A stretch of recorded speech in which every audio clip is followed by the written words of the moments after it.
Cassidy Coast community. My name's Sari and I'm from CCIN.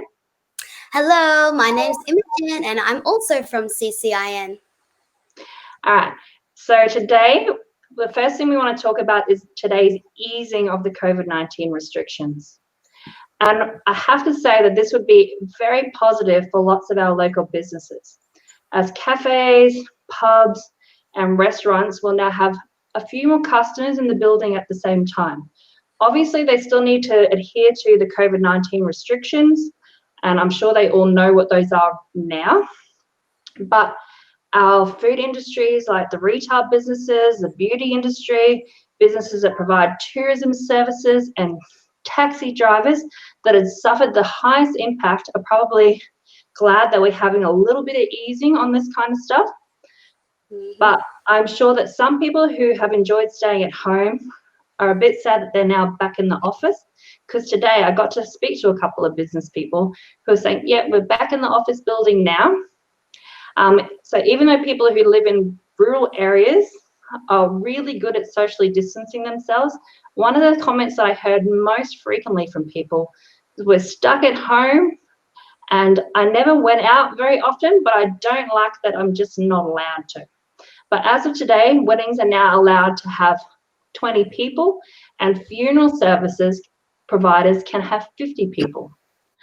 So one of the questions I saw asked on our social media page is how many people can go camping together? Well, as of today, the 1st of June, up to 20 people can gather outside, and there is a plan that from the 10th of July, up to 100 people will be allowed to gather inside and outside. So, Imogen, I hear, how do we go with that article on the Mission Beach pool? So we received some really great feedback from that coverage. It's clear the community is on the edge of their seats, really looking for solutions to this. And there's just so many different demographics needing the pool for various different reasons. So Councillor Trudy took the motion to a council meeting on Thursday, where she proposed a report be prepared to explore the implications of various management models for the reopening of the pool. So that motion was passed unanimously, which is great. So hopefully very soon we'll see some action on that front. We've also seen chatters of concern for the cost to the community, but it seems like that perspective only takes into consideration one side of the equation. There's a whole lot more to consider when it comes to the cost benefit of a facility. I spoke to Ken Gray from Mission Beach Aquatic and Recreation Centre today, and we talked a little bit about the studies that were done prior to the initial funding. So he says they completed 24 essential studies worth over $121,000, and that included an economic cost benefit study as well as a whole of life cost analysis. Some really interesting and hopeful figures came out of these studies. So it found 40,000 people would use the Mission Beach pool per year, compared to just 28,000 for Innisfail, 19,000 for Tully, and 5,600 for Cardwell. So I guess this really puts into perspective just how essential our local aquatic centre is, and how widespread our visitors are.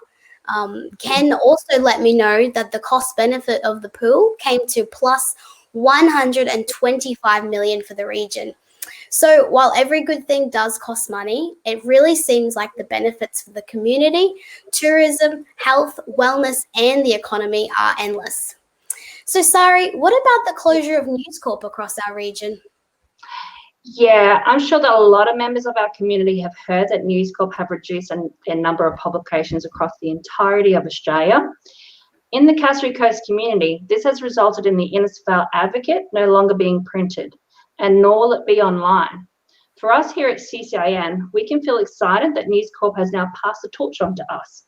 A grassroots local media company will continue to report on local news for our area, and we'll return to a printed copy with our local news being investigated by locally based reporters. So while it is extremely sad for the loss of jobs with News Corp, it is really a great opportunity for our local community.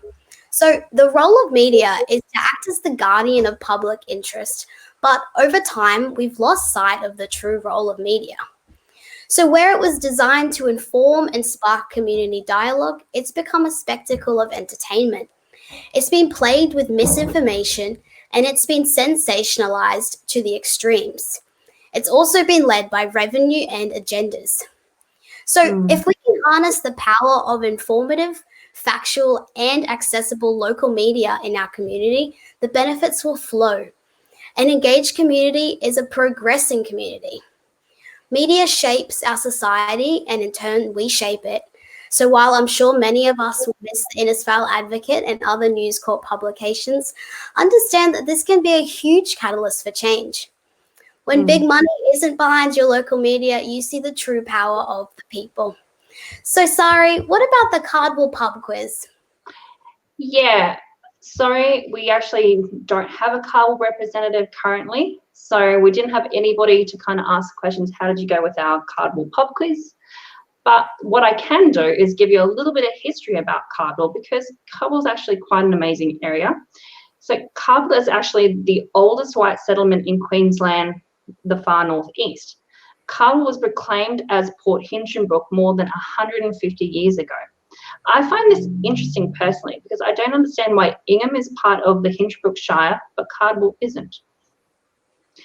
The first landing party sailed north from Port Denison, which is Bowen, and raised the Union Jack on the beach of Rockingham Bay on Friday, January 22nd, 1864. Cardwell became the gateway for settlers to the region for a number of years. And the reason it was settled was as a result of the need of a port outlet to service the rich pastoral areas west of the ranges, in particularly the Valley of Lagoons.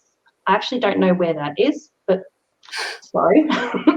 However, this port proved limited by its offshore shallows, which caused even small ships to have to anchor 2 miles out, and to track to the inland had to pass over steep, rain-forested ranges. It was not long before Townsville, founded late in 1864, surpassed Cardwell as the port of entry and regional centre.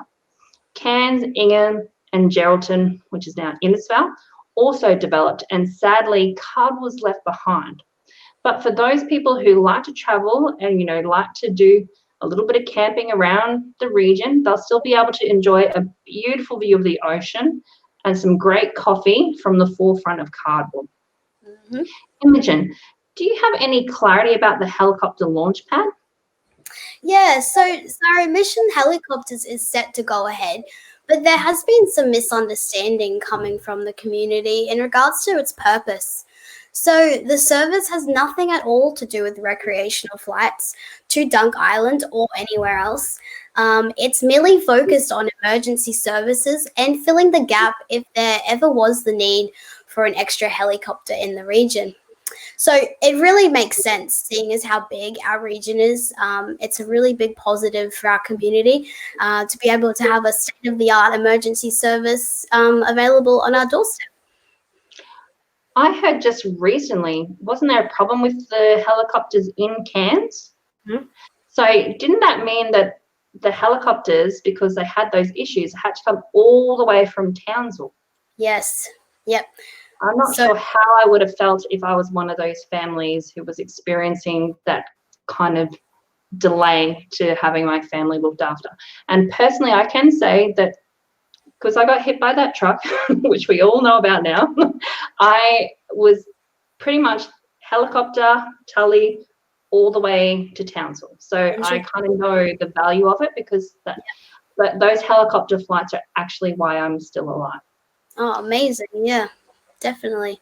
It's very important in our regional areas. We have such wide spaces and not enough resources. So if we can add any extra resources, it's always good. Yeah, and I guess that's one of those things about being in such a rural area, is we don't have as many facilities as being in the city. Because obviously when you're in the city, everything's really, really close. There's a bigger population, lots more resources, or being able to fund it, like we're talking about the pool. It's kind of easier to fund a pool in a city because there's more people, who are going to utilize that facility. But I guess being in a rural area, we would actually really like to have all those same benefits as the people in the city have, which I personally feel is important to us. It is a battle. It is a struggle for us financially, but I don't know. Like I hope that, you know, we get looked after as much as the city people. Yeah, and things like a helicopter, like an emergency helicopter, and the local aquatic centre, they're not luxury things. They're not luxury facilities or services. They are things that our community needs and needs to have working well. So, yeah. Well, for anybody who wants to comment or wants to get answers on something that we actually talk about, we obviously hit 5 topics today. So please write a comment, you know, at the bottom of our post, and then we can actually do a little bit of research on that for you. And we can then respond to that. Like when I did answer that lady who wanted to know how many people can now camp. So currently it's 20, but by next month, it should be 100. So it's good, and I'm happy to provide those answers. Obviously, if I know them, if you message down there, we can investigate for you. And as talking about the value of community news, like local people talking about their own community, I guess we're the people that can get those answers for you. Yep. This is one big community dialogue, so let's start it. Absolutely. But anyway, so we've talked about our topics for today, and I'm going to say goodbye. Me too. Goodbye. See you next time.